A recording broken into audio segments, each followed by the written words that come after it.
Le CBE est une structure qui a pour vocation d'animer un territoire. Il se trouve que c'est le territoire du nord-est toulousain qui a une frontière commune avec la région d'Aragon en Espagne. Donc nous avons a priori les mêmes priorités. Le projet Secanto est un projet européen qui cible les personnes dites fragiles. Moi, je préfère dire le mot fragile plutôt qu'un autre terme qui ne me convient pas forcément. Les personnes fragiles qui sont en difficulté, qu'elles soient seules, que ce soit des personnes seules, des jeunes en rupture de société, des personnes handicapées qui ont bien besoin, en effet, d'aide sous toutes ses formes. Pour décliner plus l'action du CBE, nous avons une action cible qui est l'action sociale. Et donc nous allons à la fois aborder l'action sociale par le biais des professionnels qui sont à même d'apporter toutes les réponses, enfin on peut au moins l'espérer, toutes les réponses à ces problématiques et par le biais des personnes dites en difficulté sociale qui pourront bénéficier et à la fois de support, d'informations, de lieux de rencontre, de lieux de formation et permettre ainsi de reprendre, si l'on peut dire ainsi, la vie, une vie plutôt normale. Nous le faisons par le biais du diagnostic de vulnérabilité qui est à la fois conduit par l'Université de Saragosse et par l'Université Jean Jaurès à Toulouse. Nous allons passer à cette phase. 2019, c'est la phase diagnostic et la mise en œuvre du résultat, de la lecture qui sera faite de ces deux différents diagnostics.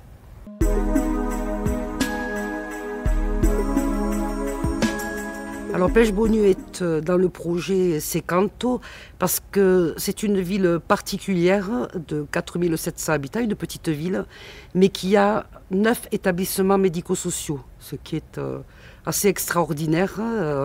Voilà, et donc forcément, depuis des années, nous sommes engagés sur cette commune en direction des personnes fragiles, du handicap, des personnes vulnérables et de ce thème donc d'inclusion de ces personnes dans la ville. Le projet Secanto, c'est un projet transfrontalier entre l'Espagne et la France, et plutôt donc entre l'Aragon et le territoire du comité de bassin d'emploi, en direction des personnes vulnérables, des personnes fragiles. Ce qui est intéressant dans le projet Secanto, c'est l'échange d'expériences surtout. C'est-à-dire qu'on ne fonctionne pas du tout de la même façon en Espagne et ici en France. Donc de fait, on partage nos expériences. Il y a des expériences qui sont très très intéressantes en Espagne et que nous n'avons pas ici et qui vont donc être bénéfiques pour les établissements qui sont gérés notamment sur Pech-Beaugneux et vice-versa. Il y a des choses sur Pech-Beaugneux qui sont très intéressantes et qui peuvent être partagées avec l'Espagne. Avec ces établissements médico-sociaux qui sont sur notre commune, nous avons réfléchi à un projet un peu particulier parce qu'on se rend compte que dans ces établissements, il y a beaucoup de femmes. C'est un milieu assez féminin, avec des horaires donc, de travail particuliers. Des couples aussi qui sont séparés et donc des modes de garde qui aujourd'hui il nous faut adapter à ces horaires de travail et à ces temps de travail atypiques puisque ces établissements forcément sont ouverts 24 heures sur 24 et 365 jours par an. On peut travailler sur de nouveaux projets concernant ces personnes en difficulté et malheureusement aujourd'hui il y en a énormément. Je pense aux femmes battues, je pense aux jeunes demandeurs d'emploi. Et ce qui est intéressant aussi, c'est de travailler sur la formation. C'est-à-dire, il y a du travail dans ce domaine-là. On est en recherche de personnes à la fois qualifiées, mais aussi à la fois peu qualifiées. Et donc mettre en adéquation la formation et les besoins en personnel, c'est aussi quelque chose de très important pour nous.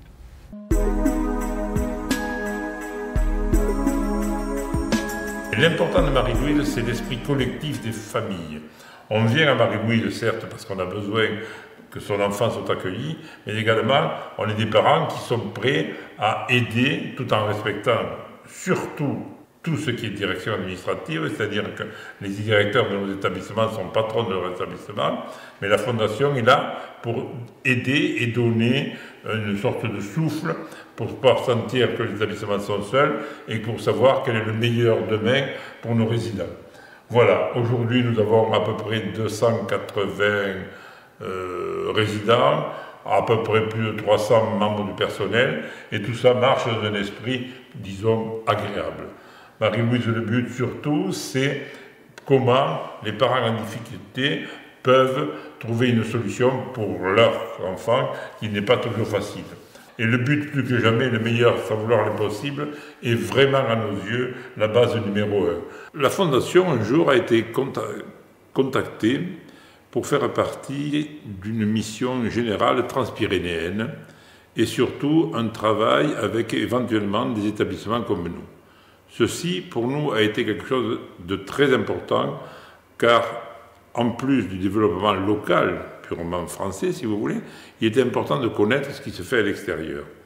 Et je ne vous cache pas qu'aujourd'hui, Secanto est pour la Fondation Marie-Louise une totale réussite, car nous avons eu la grande chance de rencontrer ATEDES à Huesca, cette remarquable association, gérée remarquablement par son directeur, qui nous a permis de voir les différences essentielles et surtout ce qui pouvait se passer entre deux associations de pays différents.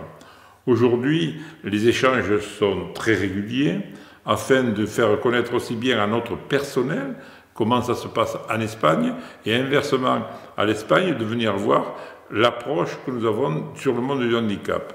Ce sont, il est vrai, deux mondes différents au niveau national de chaque côté.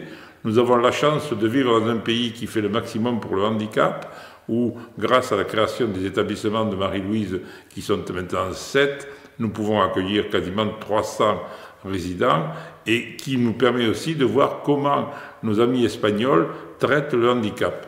Il faut savoir que ATEDES a des résidents un peu au-dessus, dans la mesure où il peut y avoir une graduation des handicaps, et nous profitons justement de l'évolution qu'ils donnent à tous leurs résidents, comment nous, demain, nous pouvons progresser et obtenir et améliorer un quotidien qui est pour nous le souci majeur, comme vous pouvez le comprendre. Le souci de la Fondation, c'est comment bien accueillir les résidents en fonction de son handicap. Et pour cela, Secanto est une réussite totale.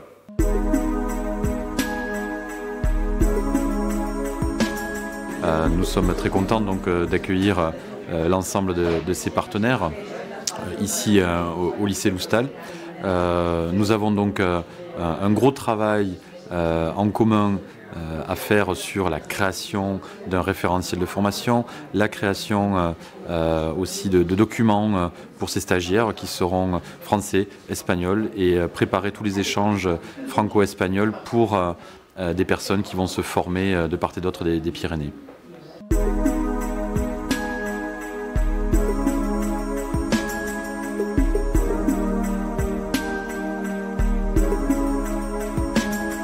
El proyecto Interreg Secanto es una apuesta por una sociedad europea más solidaria e inclusiva. El objetivo del proyecto es trabajar por quienes más lo necesitan para favorecer la inclusión social y laboral de las personas en situación de vulnerabilidad y para que sean pues, una parte activa y motor de desarrollo en nuestro territorio, en los Monegros y en el territorio de Francia del noreste de Tolosán.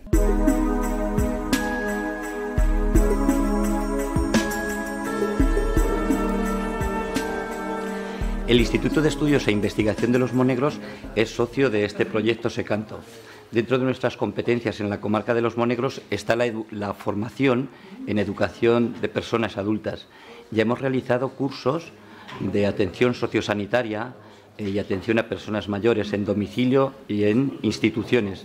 Uno de estos cursos es la que nosotros ponemos en marcha dentro de este proyecto Secanto, que estamos muy contentos de poder participar en este proyecto.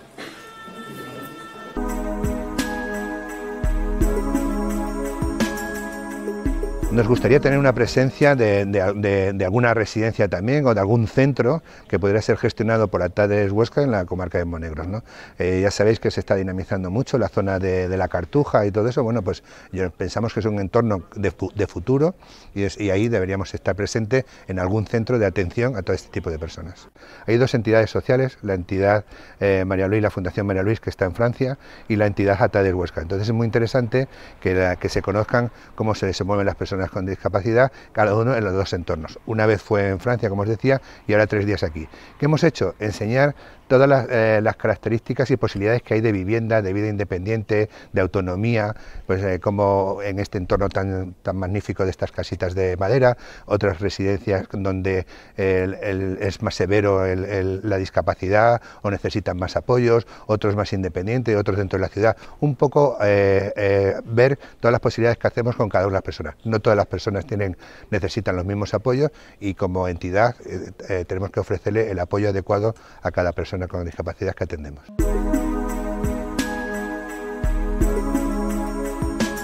La verdad es que la Universidad de Zaragoza lo que quiere es potenciar un diagnóstico que ayude a mejorar la situación de la comarca de una manera estratégica y también analizar la situación de vulnerabilidad.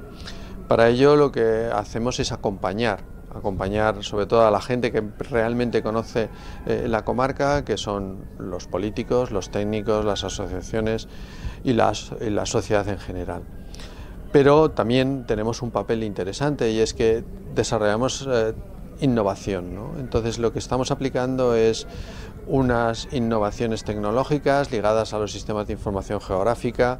Estamos incorporando la reflexión de lo que es el Big Data, es decir, cómo podemos conseguir información masiva, detallada, exhaustiva y de calidad a través de los datos administrativos, y entonces estamos creando un sistema de información que ayude a detectar y valorar la situación de vulnerabilidad.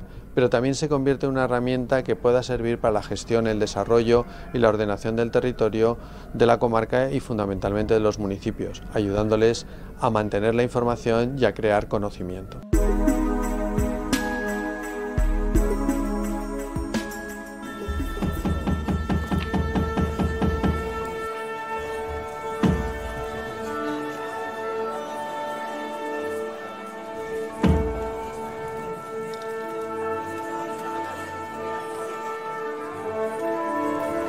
Hace 15 días en Jaca, visitando la CTP, para explicarle el contenido de nuestro comité de pilotaje y explicarle el desarrollo del proyecto. Hasta ahí bien. Durant les 3 années du projet Secanto, la délégation française et la délégation espagnole se retrouvent régulièrement pour faire des réunions de coordination technique. Ces rencontres permettent de pouvoir bien coordonner et de pouvoir bien travailler ensemble sur tous les différents aspects du projet, que ce soit les aspects financiers ou techniques, logistiques. El tema de la declaración es otro tema. Pero estamos hablando del presupuesto. Ellos están ya metiendo datos del instituto para la declaración. Pero este es otro tema. Vamos a concretar el tema del presupuesto. Sí,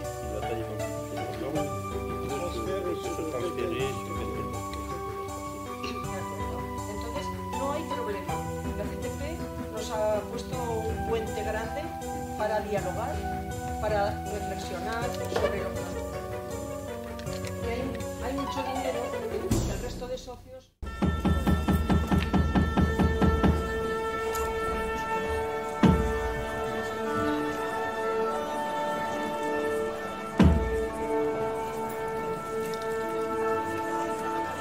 Je salue également tous les participants à cette soirée et en particulier tous les étudiantes et les étudiants qui ont participé à ce travail que nous avons souhaité voir réalisé par l'Université Jean Jaurès en partenariat avec l'Université de Saragosse. Le diagnostic sur un territoire, c'est une étape importante. Ce diagnostic est d'autant plus important qu'il est bien sûr la nourriture de tout le travail qu'a fait en amont le CBE et que va faire maintenant, après avoir eu cette restitution, les actions que nous allons mener sur le territoire. Je dis bien, le CBE du Met va donc être l'auteur de cette déclinaison de diagnostic. Merci à tous de nous accueillir ici pour cette restitution finale de notre travail. Alors, avec Laurent, Oriane, Adèle, Vincent, Thibault et moi-même, nous allons vous présenter le diagnostic et l'identification des populations vulnérables dans le territoire du CBE. Notre diagnostic est véritablement centré sur les thèmes qu'on aura étudiés, donc tout ce qui va concerner la vulnérabilité, la prise en charge et les publics autour de ce thème. Notre présentation va se dérouler de la manière suivante. Tout d'abord, nous reviendrons sur le déroulé de notre travail, les principaux éléments du diagnostic territorial bien liés à la notion de vulnérabilité. Nous aborderons ensuite la notion de vulnérabilité de manière plus conceptuelle, académique, et les modalités de l'action sociale. Et enfin, nous terminerons par ce qui constitue la matière forte de notre travail, c'est-à-dire les éléments de synthèse des entretiens. Par ailleurs, c'est un territoire à forte identité périurbaine.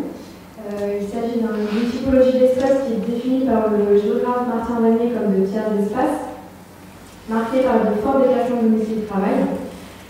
Ce sont des espaces qui montent en puissance puisqu'ils sont de plus en plus dynamiques en termes d'activité et de plus en plus attractifs pour les populations, notamment pour les jeunes ménages.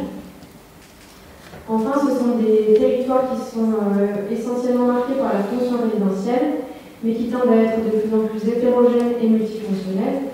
On le constate notamment dans leur forme et dans leur organisation spatiale, ainsi que dans la pluralité des activités qui s'y implantent et dans les divers profils socio-économiques qui les accueillent. Donc c'est également un territoire qui est peu marqué par le chômage. Donc le taux d'activité s'élève à 77,7% contre 8,5% de taux de chômage. Mais ce qu'on peut savoir sur la carte ci-contre, c'est que le territoire subit des disparités entre les communes.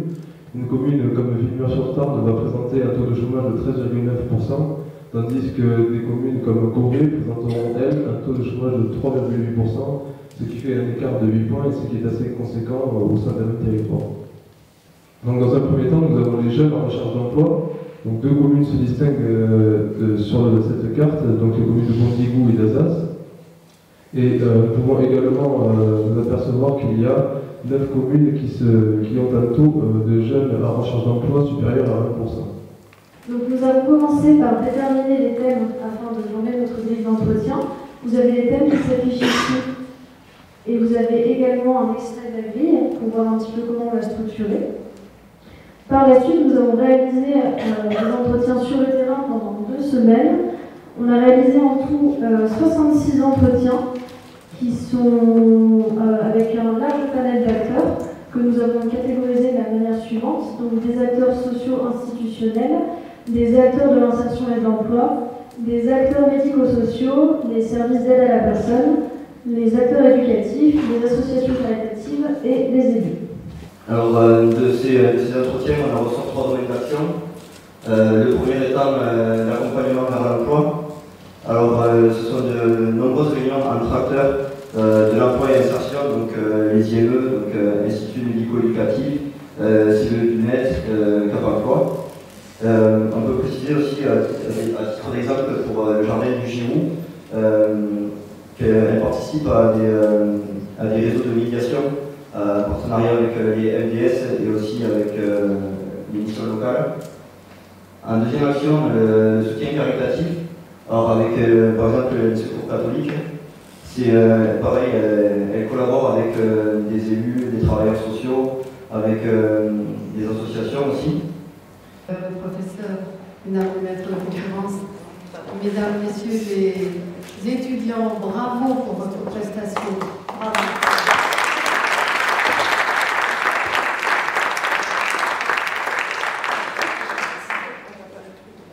Alors moi je vais répondre à une question qui avait été posée. En fait, cette étude, ce projet, puisque maintenant c'est plus qu'un projet, on va le mettre en œuvre, n'oublions pas aussi que travaillant avec la région d'Aragon, nous allons faire des échanges d'expériences. Donc ça sert aussi à cela, c'est-à-dire qu'on va faire le constat de ce qui se fait de notre côté, de la frontière française, de ce qui se fait de l'autre côté en Aragon, et voir ce que nous pouvons mener comme action ensemble. Parce que nous aurons les mêmes supports, les mêmes attentes, les mêmes appréciations, les mêmes publics, probablement, nous le savons déjà, les mêmes actions, les mêmes tests. Donc il y a bien évidemment beaucoup de choses à faire. Et ce diagnostic ne fait que confirmer dans sa majeure partie tout ce que cette sensibilité nous avons déjà sur le territoire. Bravo à tous.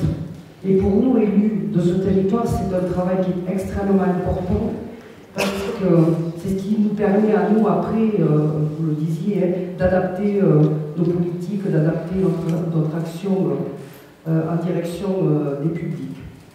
On a beaucoup parlé de personnes vulnérables. Et la question que vous avez posée, c'était qu'est-ce qu'on appelle personnes vulnérables? On peut être tous vulnérables à un moment donné de notre vie. Et j'ai envie de dire aussi, tout peut nous rendre vulnérables. Tout.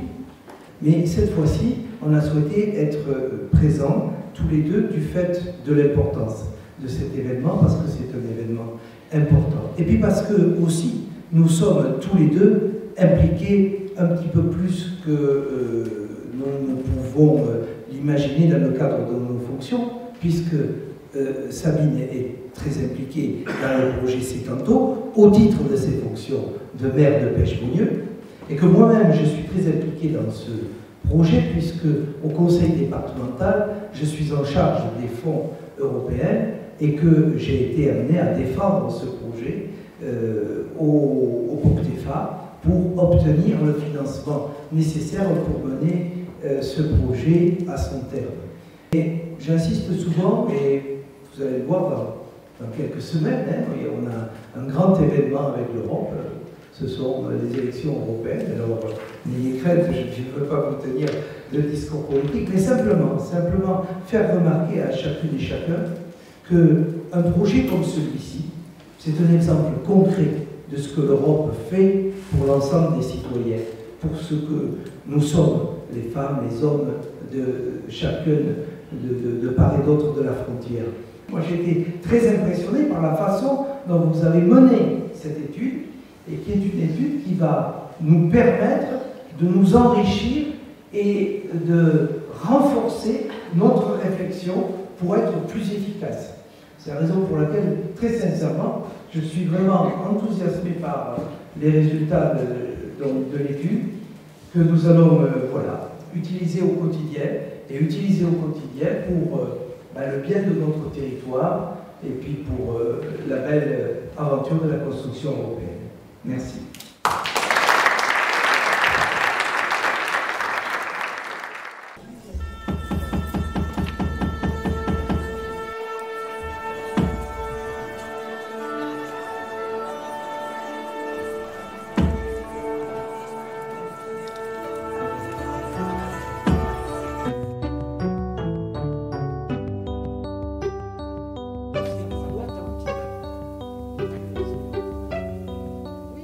Dans le cadre de l'action 4, Secanto, les partenaires français et espagnols se sont rencontrés le 27 mars, une rencontre parmi tant d'autres, pour l'écriture du manuel Secanto. L'objectif étant de travailler sur une même méthodologie de travail et retrouver dans ce manuel futur qui sera franco-espagnol les différences et les similitudes pour un échange de pratiques.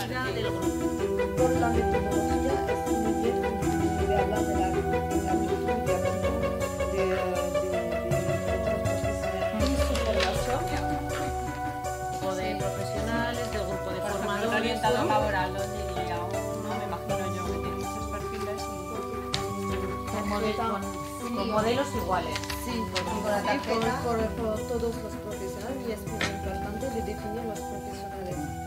porque en Francia, por ejemplo, solo los trabajadores sociales tienen mucho. Es más, una ayuda de eficiencia.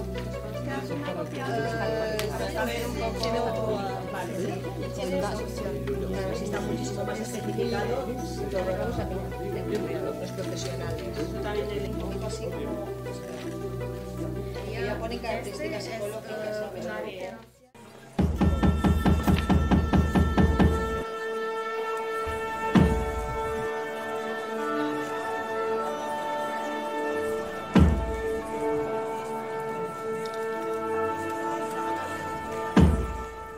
Pour faire les choix aussi, bon, sur les actions à mener, ok, mais sur retravailler le diagnostic. Ils nous ont fait une présentation très bien. Moi, je veux tirer de cette présentation des choses qui nous interpellent, où on s'est déjà posé des questions, voir qui ils ont vu, pourquoi, et continuer un petit peu. On aimerait avoir un stagiaire, enfin on devrait avoir un stagiaire, pour continuer le travail de terrain et qu'on passe sur un peu plus d'entretien, même si 66 c'est déjà très bien. Un peu plus de communes, il y a plein de zones blanches sur le territoire, même si on a dit que c'était un territoire super dynamique, pas trop de chômage, les vieux, non, ils vont très bien, ils ne sont pas isolés et tout. C'est pas notre réalité. Non, mais statistiquement parlant, enfin avec le parallèle national, tout va bien chez nous. D'accord, alors on va resserrer que sur chez nous, on va aller travailler sur notre vulnérabilité à nous sans la comparer, alors du coup, à la nation, on va dire. Mais j'aimerais bien aller voir les zones blanches. Bon, après, il y a des cartes où justement il y a des limites. Ils ont mis des sièges de structures associatives, mais que le siège. Donc tout d'un coup, Resto du Cœur, Bessières, ils n'existent pas, mais ils y sont. On va croiser, lister et puis venir essayer d'avoir quelque chose qui est en mise à jour constante, effectivement, sinon ça n'a pas de pertinence, quoi. C'est ça. Après, sur l'orientation d'un public en situation réelle. Il y a une réflexion sur le format aussi, je sens que la mise à jour, qu'elle soit simple, facile d'accès. Donc nous, on a fait des propositions déjà, je pense. Ceux qui veulent s'investir dans ce manuel, Secanto, plus les outils du CVE. Alors réexplique déjà le manuel parce qu'il y en a qui connaissent pas. Oui, alors. Et après, on va expliquer le projet du CVE. Alors après maintes discussions sur ce manuel, je crois que j'ai compris ce qu'on allait faire dedans. Donc le manuel de procédure et guide de ressources, en fait ce sont deux outils qui vont être co-construits avec les deux territoires dans ce projet Secanto. Le guide de ressources assez simple donc à expliquer, ça va donc regrouper toutes les structures de l'action sociale et du médico-social des deux territoires. Avec une petite description de toutes les actions que peut faire une structure, afin que toutes les personnes puissent le récupérer et l'utiliser pour pouvoir envoyer le public qu'ils accueillent. Et le manuel, un manuel de procédure qui va plutôt définir les métiers qui concernent les publics vulnérables de ce projet.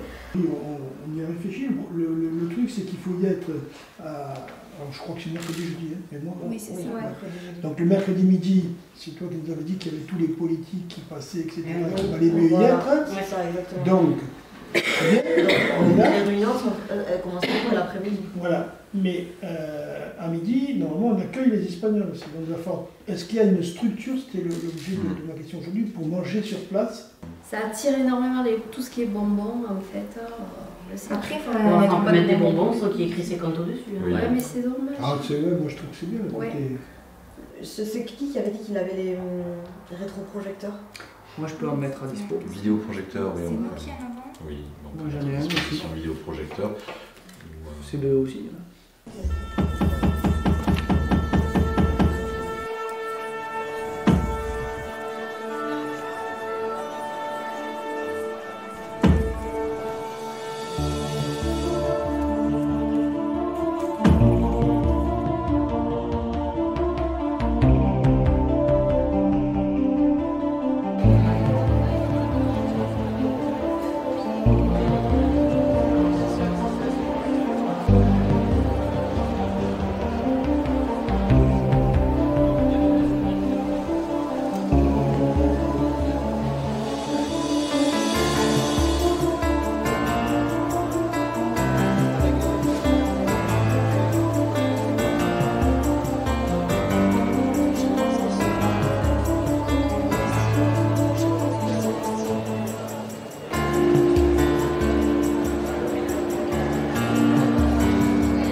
Arriba, arriba.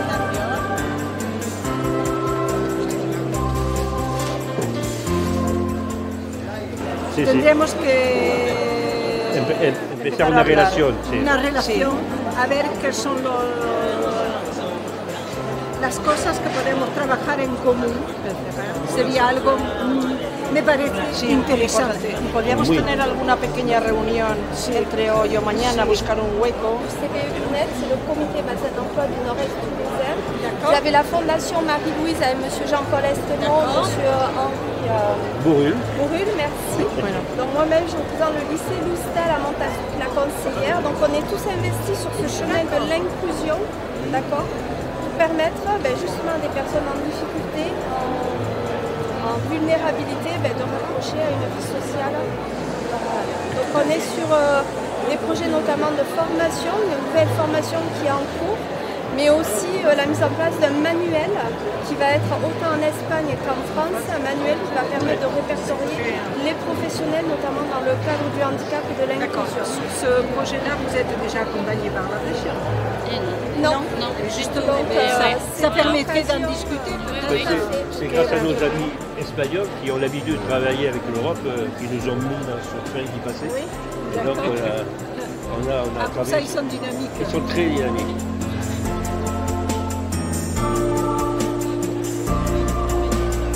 Allez, on fait une photo. Allez, venez.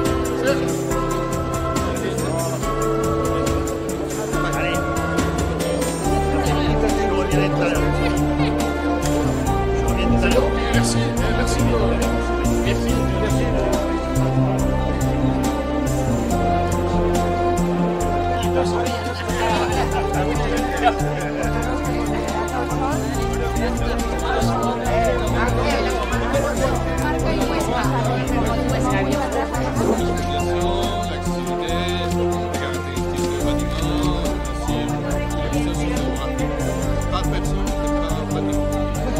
Bon. Gracias. Gracias. Bienvenidos a todos. Merci beaucoup.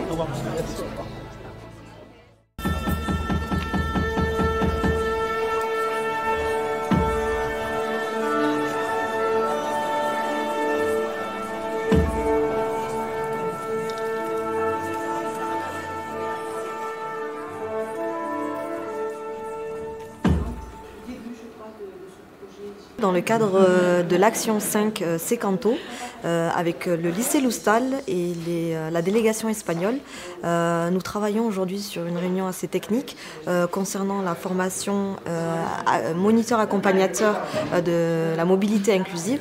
Ce travail aujourd'hui, c'est de pouvoir construire en fait un cours en Espagne afin de certifier cette formation autant en France qu'en Espagne. Bien, nous sommes réunis donc au lycée Loustal aujourd'hui avec l'ensemble des partenaires du projet Secanto sur une réunion très technique mais aussi très importante pour construire cette action 5 qui est l'action pilote, la formation pilote pour les personnes en situation de handicap et donc professionnaliser ces professionnels du secteur médico-social et créer donc un titre commun entre la France et l'Espagne d'animateur accompagnateur pour la mobilité inclusive. Nous sommes très contents donc d'accueillir l'ensemble de ces partenaires ici au lycée Loustal. Nous avons donc un gros travail en commun à faire sur la création d'un référentiel de formation, la création aussi de documents pour ces stagiaires qui seront français, espagnols et préparer tous les échanges franco-espagnols pour des personnes qui vont se former de part et d'autre des Pyrénées.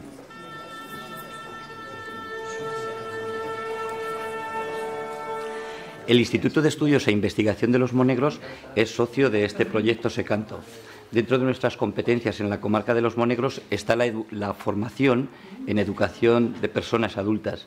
Ya hemos realizado cursos de atención sociosanitaria y atención a personas mayores en domicilio y en instituciones. Uno de estos cursos es la que nosotros ponemos en marcha dentro de este proyecto Secanto, que estamos muy contentos de poder participar en este proyecto.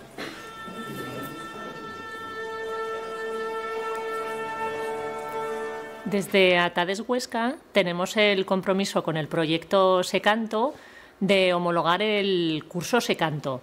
Se ha realizado la primera edición aquí en Francia y en España estamos trabajando para conseguir la homologación del curso en España a través del Instituto Aragonés de Empleo, a través de las administraciones de empleo.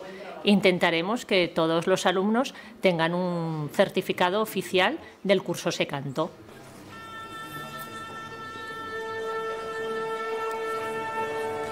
Estamos hoy aquí celebrando en concreto el primer encuentro para trabajar el programa del curso que nos vamos a homologar también en España. Es importante para nosotros hoy tener esta reunión porque gracias a las relaciones que siempre han existido con Loustal, la comarca de los Monegros va a abrazar un curso homologado en España que va a ser un referente a la hora de impartir una certificación profesional que permitirá trabajar no solo a las personas que están en situación de vulnerabilidad, sino también a ayudar a todas aquellas personas con alguna discapacidad que puedan ser acompañados. Es algo muy novedoso y por primera vez y tras muchos años de relaciones con Loustal vamos a poder trabajar algo común que va a perdurar después del proyecto Secanto.